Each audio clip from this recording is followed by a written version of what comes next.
Yes, good evening everyone. आज की इस वीडियो में हम देखने वाले हैं कुछ एमसीक्यू। किससे रिलेटेड? कॉस्ट अकाउंटिंग सब्जेक्ट से रिलेटेड। जिन भी बच्चों का आगे अटेम्प्ट है सितंबर एंड ऑनवर्ड्स, उन बच्चों के लिए एमसीक्यू प्रैक्टिस बहुत ही इंपॉर्टेंट है। क्यों मैं बोल रहा हूँ ये बात, ध्यान से सुनना जरा। एमसीक्यू बनाने के लिए आपको दोनों चीज चाहिए। एक तो कंसेप्चुअल क्लियरिटी,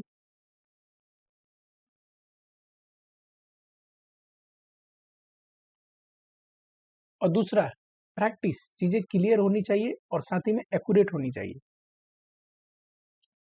प्रैक्टिस, ठीक है। प्रैक्टिस से क्या आएगी? एक्यूरेसी आएगी। एमसीक्यू के साथ बढ़िया ये है कि आप जब करोगे ना तो फुल मार्क्स मिलता है, और ये इसकी अच्छाई भी है और इसकी बुराई भी है। बुराई क्यों?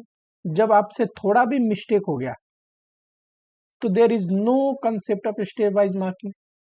स्टेप वाइज मार्किंग का कंसेप्ट यहाँ पे नहीं है कि सर मैंने ये सही किया था, ये गलत किया था, कितने मार्क्स मिलेंगे। एमसीक्यू में ताकि करेक्ट आंसर आएगा या फिर गलत आंसर आएगा, ठीक है।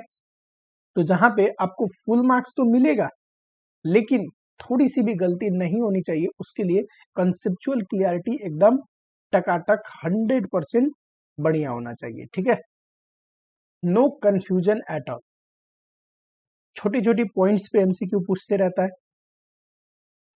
जिसको बच्चे कई बार इग्नोर कर देते हैं।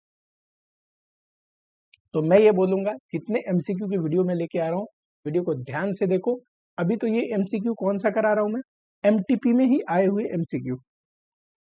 लास्ट एमटीपी में जो एमसीक्यू इंस्टीट्यूट ने दिए थे, उसी से रिलेटेड एमसीक्यू में करा रहा हूं। आगे भी एमसीक्यू से रिलेटेड, कंसेप्ट से रिलेटेड वीडियो आएगा।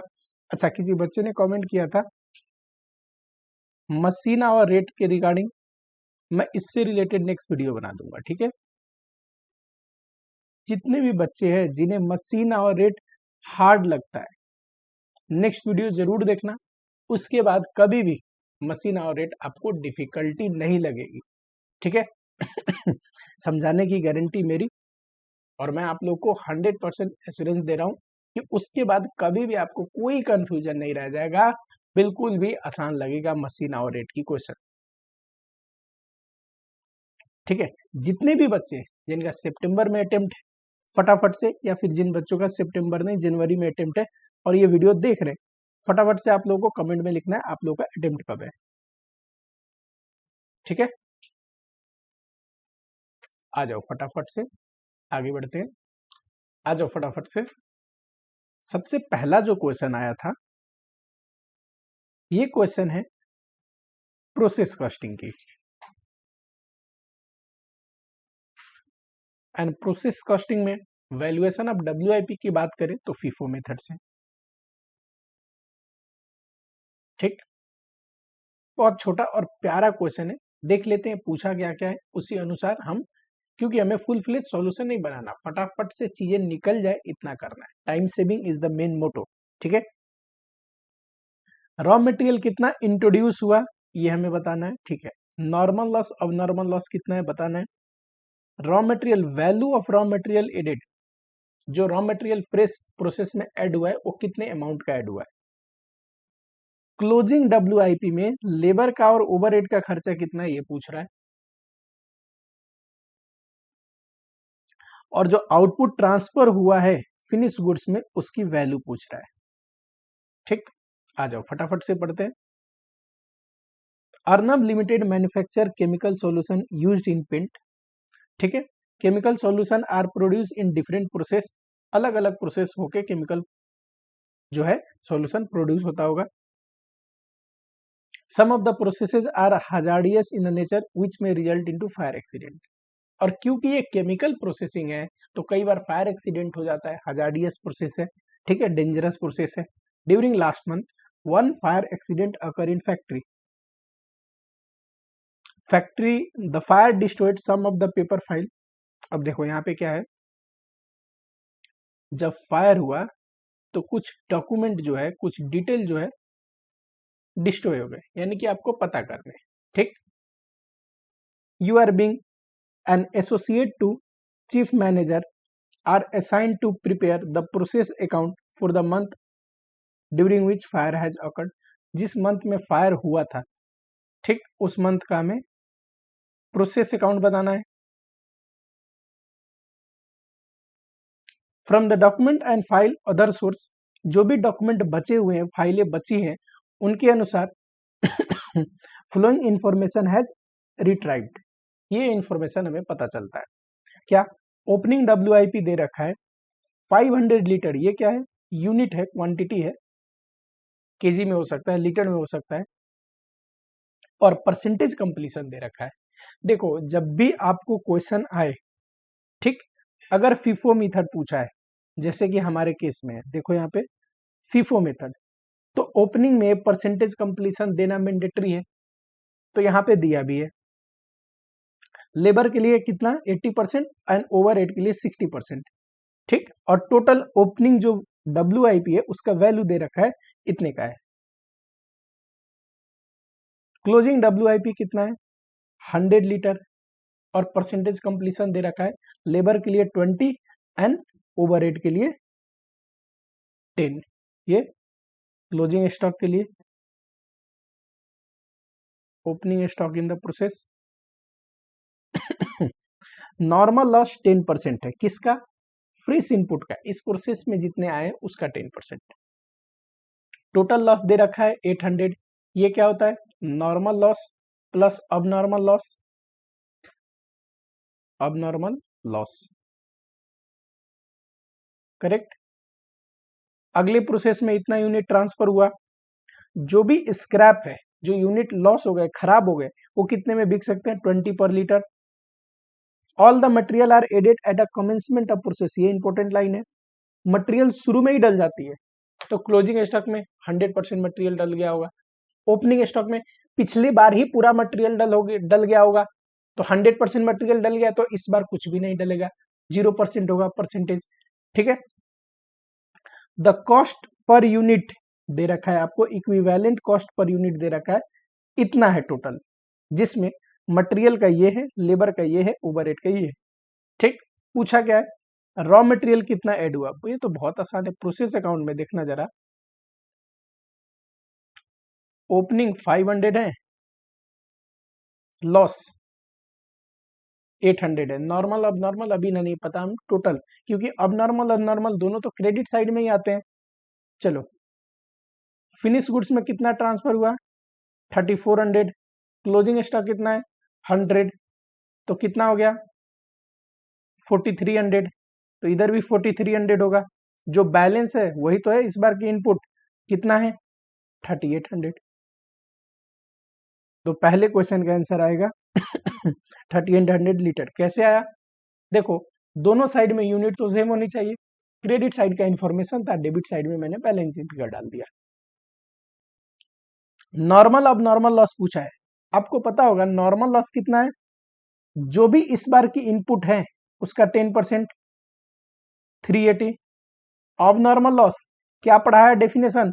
It is a loss over and above normal loss, normal loss से जो एक्स्ट्रा वाला लॉस है वो अब नॉर्मल है। टोटल 800 यूनिट लॉस हुआ है, जिसमें से 380 नॉर्मल है, तो 420 अब normal loss. Value of material added to process, इसके लिए पता है आपको कॉस्ट पर यूनिट कैसे निकलता है? रॉ मटेरियल का कॉस्ट है ना, लेस नॉर्मल लॉस की recovery divide by equivalent unit, किसका? मटेरियल के लिए। तो इसके लिए इक्विवेलेंट यूनिट चाहिए, है कि नहीं? तो सबसे पहले क्या करते हैं? इक्विवेलेंट यूनिट बना लेते हैं।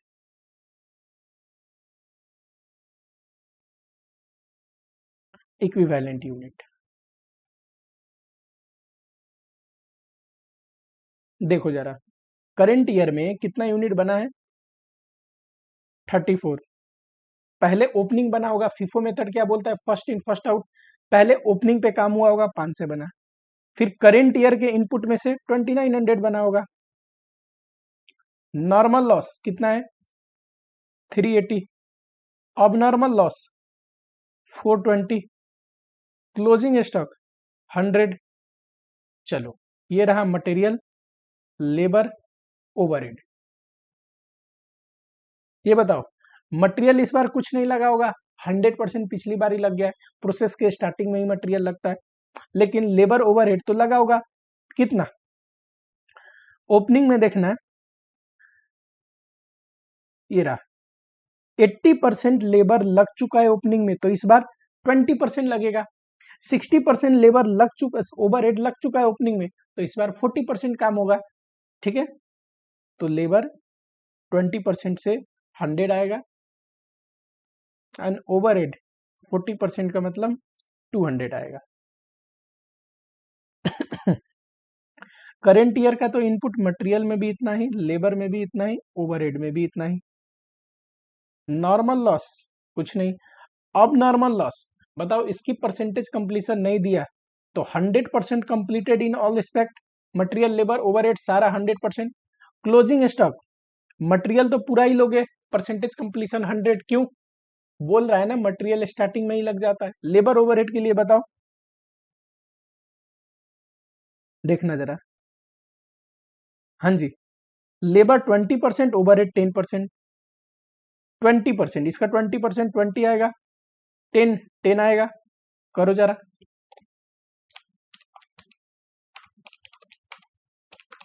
ये तो आया 3420, है ना?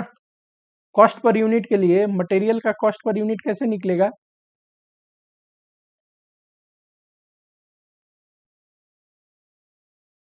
बताओ, रॉ मटेरियल का cost minus recovery of normal loss divide by equivalent unit. यही है ना तरीका? कॉस्ट पर यूनिट मटेरियल का दे रखा है, बताओ इक्विवेलेंट कॉस्ट मटेरियल का दे रखा है, बोलो कितना है? सर 300 है। रॉ मटेरियल का कॉस्ट ये तो हमें निकालने हैं। नॉर्मल लॉस की रिकवरी 380 यूनिट है, 20 रुपीज में स्क्रैप बिकता है, डिवाइड बाई इक्विवेलेंट यूनिट। चलो ये इससे क्रॉस मल्टीप्लाई होगा, 10,26,000 आ रहा है, ये माइनस में उधर जाके ऐड होगा, तो रॉ मटेरियल का कॉस्ट कितना आएगा?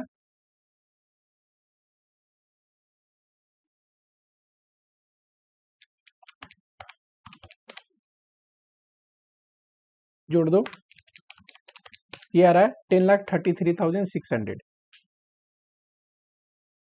ये रहा। ठीक है, मैंने रफली बनाया क्योंकि हमें तो बस एमसीक्यू में टिक करना है। क्लोजिंग स्टॉक में लेबर एंड ओवरहेड बताइए। ये रहा ना क्लोजिंग स्टॉक में, लेबर कितना है? 20, ओवरहेड का यूनिट कितना है? 10, रेट कितना है बताओ? लेबर के लिए 200, ओवरहेड के लिए 160, तो 1600 ओवरहेड एंड 4000 लेबर का खर्चा। ये रहा। अगला पूछा है, आउटपुट जो ट्रांसफर हुआ है नेक्स्ट प्रोसेस में कितना यूनिट हुआ है? 3400, उसका कॉस्ट बताइए।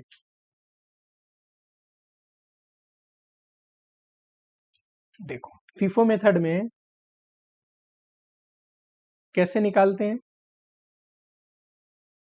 आउटपुट जो ट्रांसफर हुआ है उसमें दो चीजें, एक तो ओपनिंग स्टॉक,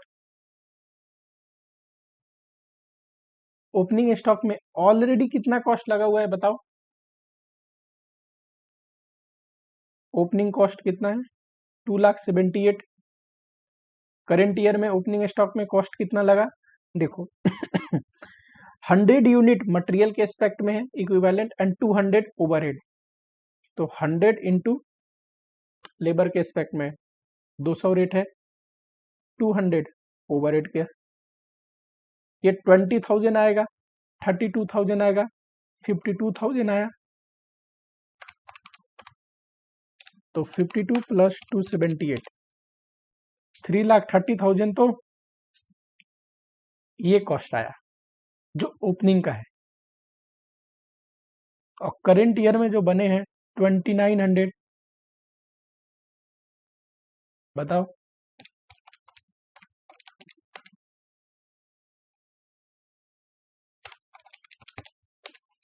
ये 22,44,000 आ रहा है क्या कोई आंसर? हाँ जी, 22,44,000 है, करेक्ट। जो बच्चा ऑलरेडी ये पढ़ रखा होगा ना, वो इजिली बना सकता है, इतनी भी मुश्किल नहीं थी। समझ में आया क्या? चलो नेक्स्ट क्वेश्चन देखते हैं। ये तो क्लियरली बुक का ही क्वेश्चन है, कॉस्ट शीट का। बुक में कॉस्ट शीट में क्वेश्चन दे रखा है, ये पास्ट में आया हुआ क्वेश्चन है, ठीक है।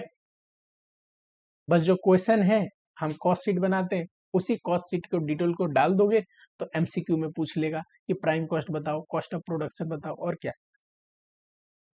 M limited is producing a single product and may expand into product diversification. अभी तो सिंगल बनाते हैं, बाद में डाइवर्सिफिकेशन की ओर जा सकते हैं, यानी कि और भी प्रोडक्ट ऐड कर सकते हैं, ठीक है।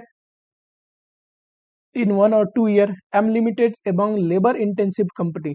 लेबर इंटेंसिव मतलब जहां प्रोडक्शन प्राइमरली किससे होता है? लेबर से होता है, ठीक है। Where majority of process are done manually.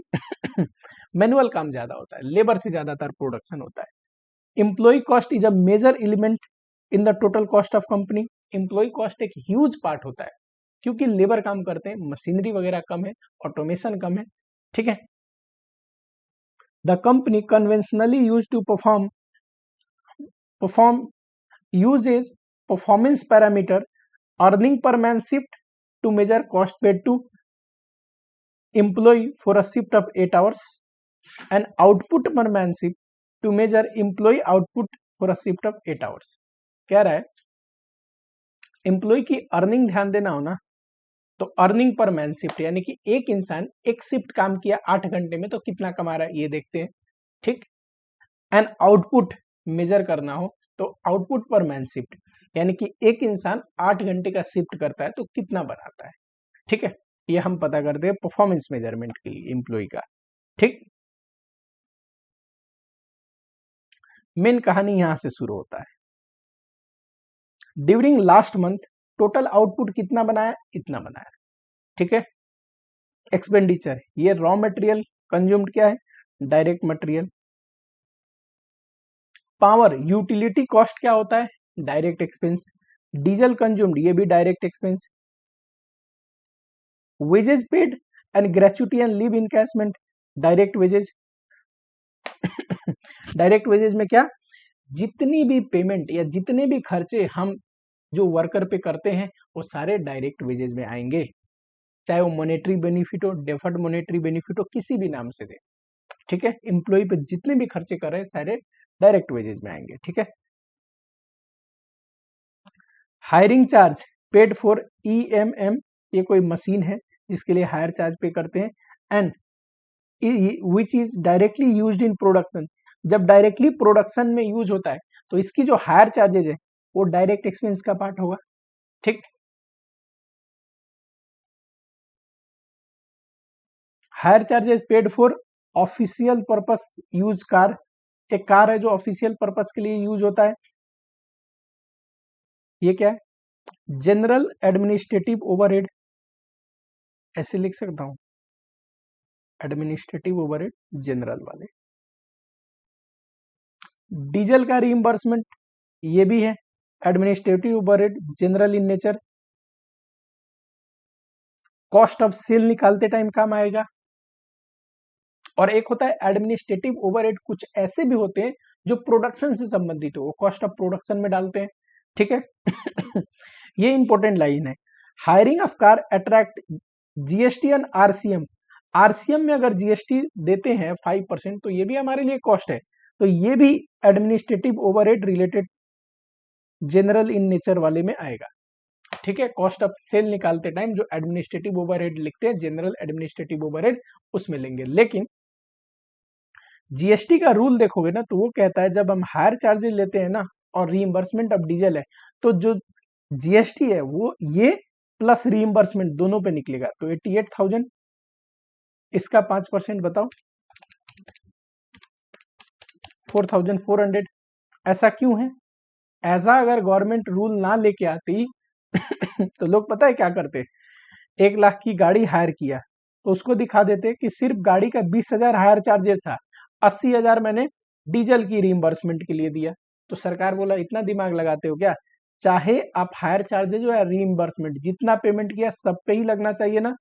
ऐसे लोगों ने लूप होल निकाल लिया, तो इसलिए ऐसे गवर्नमेंट ने किया कि सिर्फ हायर चार्जेज नहीं, डीजल की रीइंबर्समेंट है।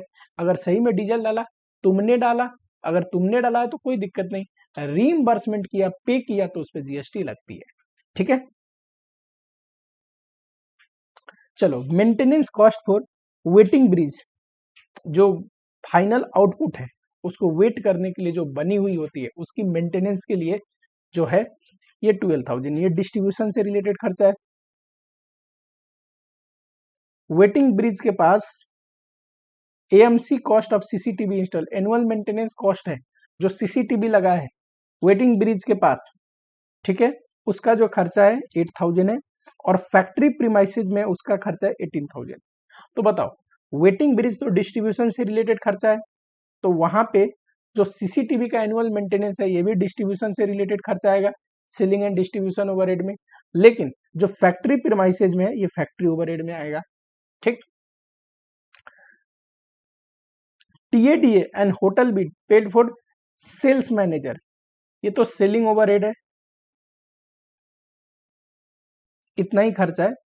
ये दिया है मैन शिफ्ट निकालने के लिए, इतने एम्प्लॉय काम करते हैं इतने दिन, एक दिन में एक ही शिफ्ट काम करते हैं। हमें ऐसा इंफॉर्मेशन बोला है क्या कि एक दिन में 2 शिफ्ट काम करते हैं? नहीं, एक दिन में सिर्फ एक शिफ्ट काम करते हैं। तो नंबर ऑफ एम्प्लॉय इतने हैं, इतना इंटू करोगे 1800 इंटू 26, तो 46,800 मैन शिफ्ट आएगा। इतने एम्प्लॉय हैं और रोज एक शिफ्ट काम करते होंगे, तो 26 डेज में 26 शिफ्ट करे होंगे टोटल हर एक एम्प्लॉय, तो इंटू कर दोगे तो ये टोटल मैन शिफ्ट आ जाएगा। पूछा क्या है? प्राइम कॉस्ट, टोटल एंड पर शिफ्ट कॉस्ट ऑफ प्रोडक्शन निकालिए। तो कॉस्ट ऑफ प्रोडक्शन टोटल में भी और पर मैन शिफ्ट भी पूछ रहा है। Value of administrative cost, administrative overhead पूछ रहा है। Value of selling and distribution, selling and distribution overhead पूछ रहा है। टोटल कॉस्ट ऑफ सेल, ये टोटल कॉस्ट भी पूछ रहा है। Earning per man shift, earning per man shift मतलब जितना भी हम डायरेक्ट वेजेस पे कर रहे हैं एक वर्कर के लिए अर्निंग है, तो अर्निंग तो पता हो गया, direct wages divide by man shift, तो पर मैन शिफ्ट आ जाएगा। आउटपुट पर मैन शिफ्ट आपको पता है 2,40,000 बनाते हैं ना, 2,34,000 ये आउटपुट है। पर मैन शिफ्ट निकालना हो तो डिवाइड कर देंगे मैन शिफ्ट से। और क्या पूछा है? बस इतना ही पूछा है। आओ जरा यहाँ पे अगर देखोगे तो डायरेक्ट मटेरियल है 50 लाख का, डायरेक्ट लेबर में एक तो 6,40,00,000 ये प्लस 64,20,000 ये। डायरेक्ट एक्सपेंस में 3 चीजें थी, पेट्रोल का 13,000 इंटू रेट क्या है 8, 1,04,000। दूसरा ये जरा मैं इरेज करता हूँ, ठीक है। दूसरा डीजल का खर्चा 2,000 लीटर इंटू 93। थर्ड एक मशीनरी है ना डायरेक्टली प्रोडक्शन में काम आता है, उसका हायर चार्ज है। तीनों को जोड़ दोगे तो प्राइम कॉस्ट आएगा, बताओगे जरा। 50 lakh plus 6,40,00,000 plus 64,20,000 plus 1,04,000 plus 1,86,000 plus 30 lakh, ये आया 7,87,10,000, ठीक है। प्लस फैक्ट्री ओवरहेड पता है आपको 18,000 दे रखा, सीसीटीवी जो फैक्ट्री में लगी है ये जोड़ दो।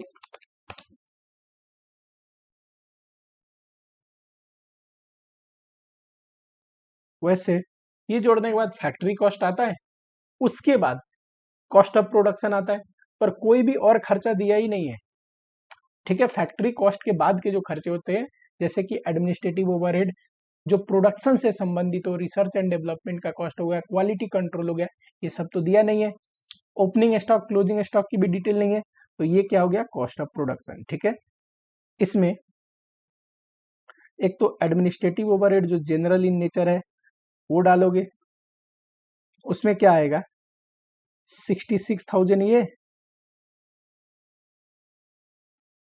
22,000 रिइंबर्समेंट 4,400 क्या बच्चे GST plus selling and distribution overhead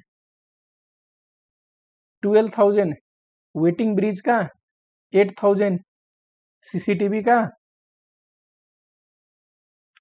36,000 TADA बताओ ये तो ये टोटल कॉस्ट आएगा।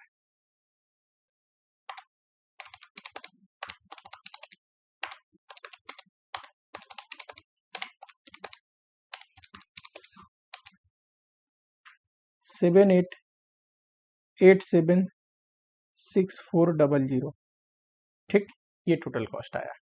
पूछा क्या है प्राइम कॉस्ट बताइए, प्राइम कॉस्ट ये रहा 7,87,10,000 ये रहा। कॉस्ट ऑफ प्रोडक्शन टोटल में भी पर मैन शिफ्ट भी, कॉस्ट ऑफ प्रोडक्शन टोटल बताओ ये रहा, पर मैन शिफ्ट पूछे तो डिवाइड बाय मैन शिफ्ट कितना आएगा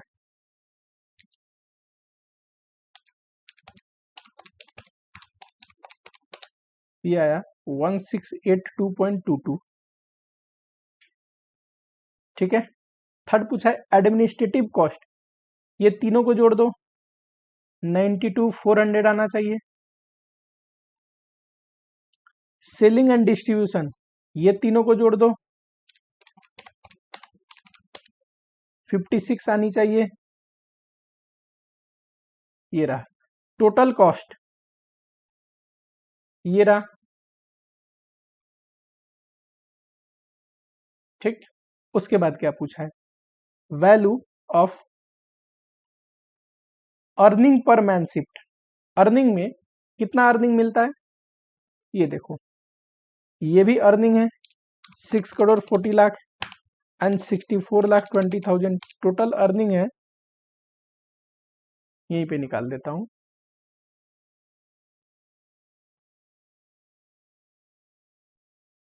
पर मैन शिफ्ट।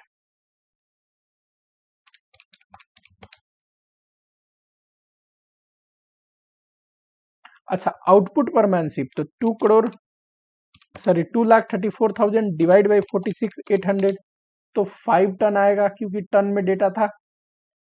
ये रहा, ये देखो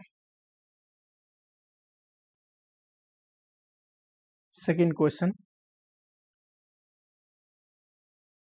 सेकेंड क्वेश्चन में एक इंपॉर्टेंट बात बतानी है, इसको थोड़ा बाद में कराता हूं या चलो कोई नहीं डिस्कस कर लेते हैं, क्या इंपॉर्टेंट बात बतानी है देखना जरा। The wages budget for last period was based on a standard repair time of 30 minutes है ना एंड स्टैंडर्ड वेजेज ऑफ 50, तो स्टैंडर्ड रेट 50 है, स्टैंडर्ड आवर कितना है 30 मिनट्स यानी कि 0.5 आवर्स लिख दो आधा घंटा। एक्चुअल डेटा दे रखा है नंबर ऑफ यूनिट इतना प्रोड्यूस हुआ, लेबर रेट वेरिएंस दे रखा है इतना और लेबर इफिशियंसी वेरिएंस दे रखा है ये ठीक। बताओ बच्चे labour rate plus labour efficiency जोड़ दोगे तो लेबर कॉस्ट वेरिएंस आ जाएगा जो कि इतना ही एडवर्स आएगा क्योंकि दूसरा तो नील है। लेबर कॉस्ट वेरिएंस कैसे निकलता है स्टैंडर्ड कॉस्ट यानी कि standard hour into standard rate minus actual cost actual hour into actual rate correct. Labour cost variance दे रखा है स्टैंडर्ड आवर 30,000 है टोटल बनाया, एक बनाने में इतना लगता है 0.5 आवर्स तो 15,000 आवर आ जाएगा standard hour into standard rate minus actual our, ये हमें नहीं पता है ना, एक्चुअल आवर हमें नहीं पता। पूछा गया actual wage rate per unit, कोई दिक्कत नहीं, तो ये actual hour into actual rate ये एक्चुअल वेजेस लिख दो, इसी को तो बोलते हैं कितना घंटा काम किया किस रेट से पेमेंट किया, टोटल एक्चुअल वेजेज है ये। बताओ कितना आना चाहिए actual wages sir 15,000 into 50,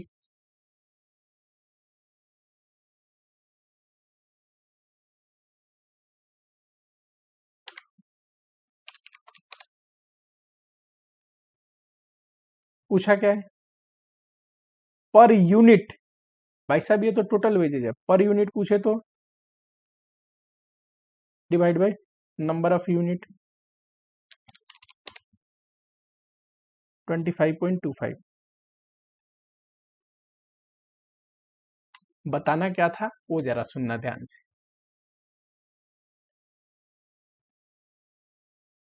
institute ने जो इसका सॉल्यूशन प्रोवाइड किया है वो कुछ ऐसा किया है। बोला labour rate variance is equal to standard rate minus actual rate into actual hour, यही होता है ना। पर जब वैल्यू पुट किया तो standard rate minus actual rate तो निकालने हैं, इनटू एक्चुअल आवर के बदले 15,000 सीधा रख दिया। पर ये तो स्टैंडर्ड आवर है 15,000, स्टैंडर्ड आवर है 15,000। इंस्टीट्यूट ने इसको एक्सप्लेन नहीं किया है कि एक्चुअल आवर और स्टैंडर्ड आवर क्यों सेम है। रख तो दिया पर बच्चे को कंफ्यूजन होगा कि कैसे डाल दिया है। यहाँ होना चाहिए इनटू, सर आपने तो पढ़ा है इनटू एक्चुअल पेमेंट आवर, है ना। यहाँ पे चलो आइडल टाइम है नहीं तो एक्चुअल आवर वर्ड यूज करता हूँ, एक्चुअल आवर, पर सीधा 15,000 इंस्टीट्यूट ने कैसे लिख दिया? इसका लॉजिक थोड़ा सा एक्सप्लेन, क्योंकि इंस्टीट्यूट एग्जाम नहीं दे रहा है, आपको आंसर जब सजेस्ट कर रहा है तो ये तरीका से बतानी चाहिए कि बच्चे को समझ में आए। इफिशियंसी वेरिएंस नील है, इफिशियंसी वेरिएंस नील होने का मतलब actual hour and standard hour same ही होगा तभी तो नील आएगा, ठीक है। इफिशियंसी वेरिएंस कब नील आएगा?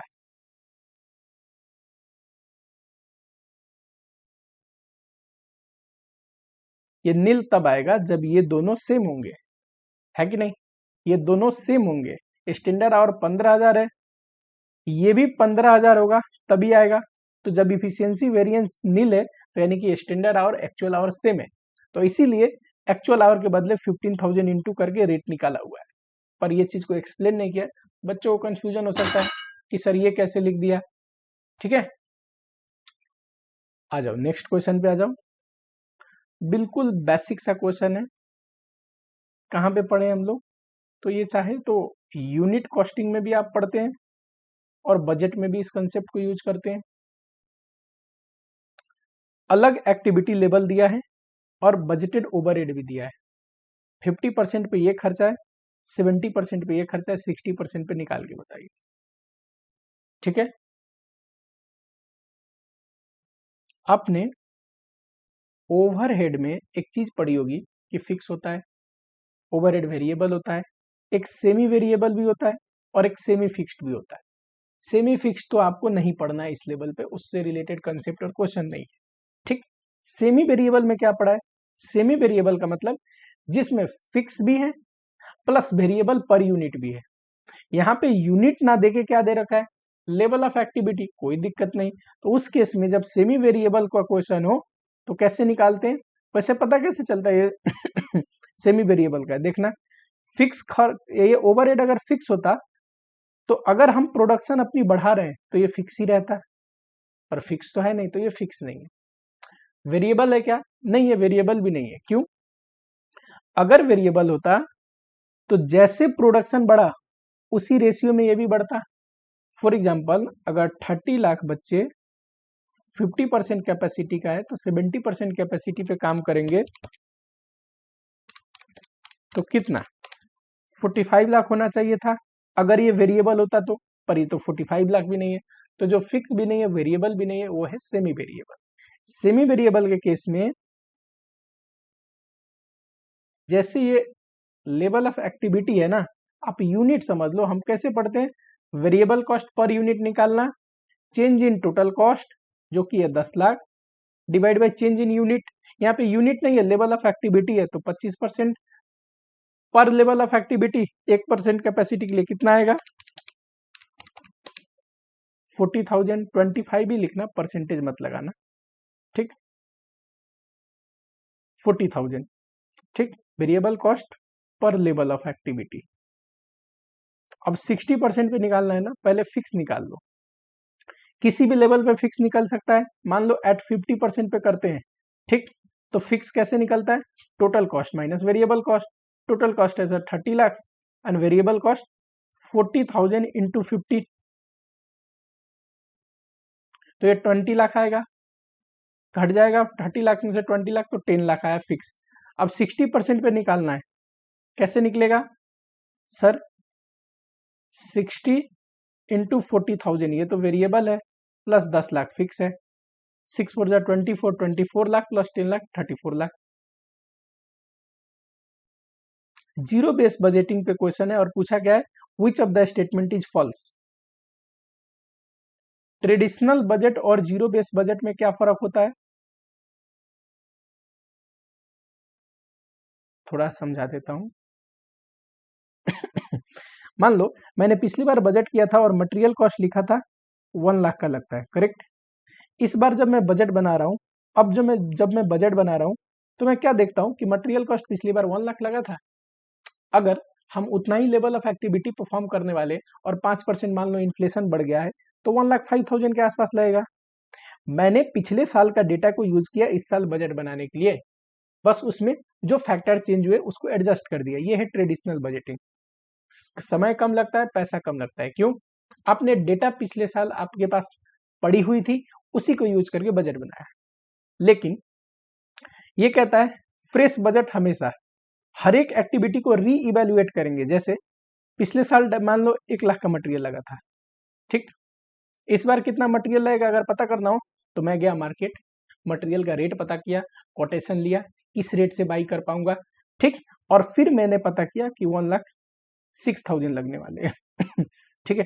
तो ये जो है ना, ये जीरो बेस बजटिंग है, जहां पे एक्टिविटी को री इवेल्युएट करा जाता है हर एक बजट पीरियड में, फिर से पता किया जाता है। इसमें पैसा भी ज्यादा खर्च होता है पता करने में, कॉस्ट भी ज्यादा इनकर्ड होता है, ठीक। It is a method of budgeting where all activity are reevaluated, बिल्कुल correct. Zero base budgeting attempt to eliminate unnecessary expenditure being retained in budget, बिल्कुल सही, क्योंकि पीछे का डेटा तो यूज ही नहीं कर रहे हैं, तो अननेसेसरी के एक्सपेंडिचर हटा भी देते, जो पीछे चले आ रहा है बस उसको बेस मान के बनाते, तो इस बार भी इंक्लूड कर लेते। पर इस बार अगर हम फ्रेश बजटिंग करते हैं एक एक चीज को इवेल्युएट करके, तो फ्रेश डेटा के अनुसार बजट बनेगा। It is probably list time consuming and list cost approach, नहीं, जीरो बेस बजटिंग करोगे टाइम तो लगेगा, सब एक्टिविटी को, सब खर्चों को फिर से इवेल्युएट कर रहे हो, ठीक है। It require budget are built up from scratch, बिल्कुल सही, हर एक बार स्क्रैच से बजट बनानी पड़ेगी।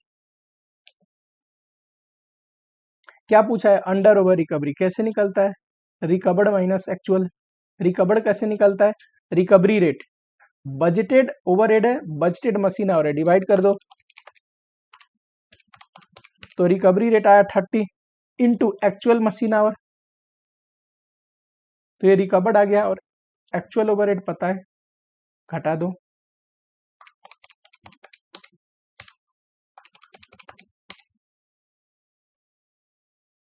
माइनस का मतलब अंडर रिकवरी, रिकवरी कम हुई है। एक्चुअल में खर्चा ज्यादा हुआ था पर प्रोडक्ट पे हमने खर्चा कम चार्ज किया, कितना? 8800, 8,008 से।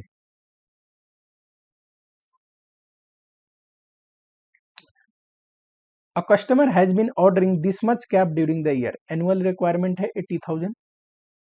It is estimated that it cost 1 rupee as a inventory holding cost per cap per month. और सेटअप कॉस्ट जो है वो कितना है बच्चे? इतना, सेटअप कॉस्ट इतना है, और जो कैरिंग कॉस्ट है वो है 1 rupees per unit, per annum लेते हैं, पर यूनिट तो है ये पर कैप, पर एनम नहीं है, पर मंथ है, इंटू 12 करेंगे तो पर एनम में कन्वर्ट हो जाएगा। पूछा क्या है? What is the optimum size of cap manufacturing? अब यहां देखना, इकोनॉमिक बैच क्वांटिटी निकालोगे क्या आएगा? क्या फॉर्मूला है? 2AS डिवाइड बाई सी,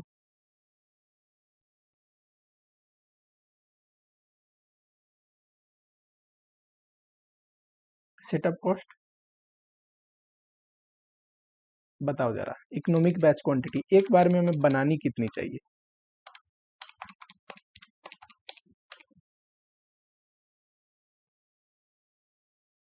ठीक है। अब ये आंसर जो दिया है, पूछा गया है ऑप्टिमम रन साइज और आंसर दिया है रन में, तो यानी कि हमें कितनी बार बनानी पड़ेगी। तो इकोनॉमिक बैच क्वांटिटी इतना है, एक बार में हमें इतना बनाने पे सबसे सस्ता पड़ेगा। और बनाना कितना है 80,000, कितना बार बनाना पड़ेगा 80,000 डिवाइड बाई 6831.3 कितना आएगा, ये आ रहा है 11.71। ठीक है, तो इसका मतलब हायर साइड में हमेशा राउंड अप करते हैं, 12 टाइम्स आएगा। 12 बार रन साइज, 12 बार हमें बनानी पड़ेगी सेटअप करके, तब जाके बनेगा। ठीक है, चलो बढ़िया एमसीक्यू थे, ऐसे टाइप के एमसीक्यू बिल्कुल प्रोबेबल है।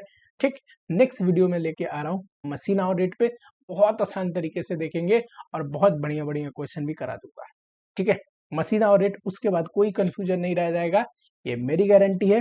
ठीक, अगर आप लोग नए हो चैनल को सब्सक्राइब करो, वीडियो को एक लाइक कर दो, कोई भी डाउट है कमेंट करो।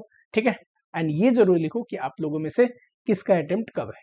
मैं हर एक चीज रिमेंबर रखता हूँ कि कौन से बच्चे ने कमेंट में ये लिखा है कि किसका सितंबर है किसका जनवरी है। ठीक, मिलता हूँ आप लोगों से नेक्स्ट लेक्चर में।